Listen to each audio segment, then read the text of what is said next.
Once you have this stone that works, the next thing you need to know is how to keep a consistent angle. Your arm and wrist have no consistency or strength, power, nothing. How in the heck are you supposed to keep the same angle?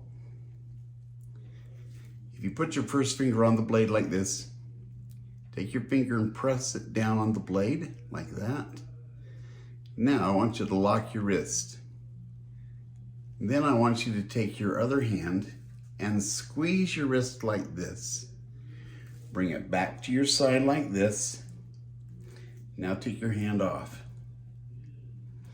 In order to make this knife go forward, I want you to bend at the waist and throw a block with your right shoulder. You see this motion right here? This is consistency and power. It's all the difference between this and this. It's called your own natural body mechanics.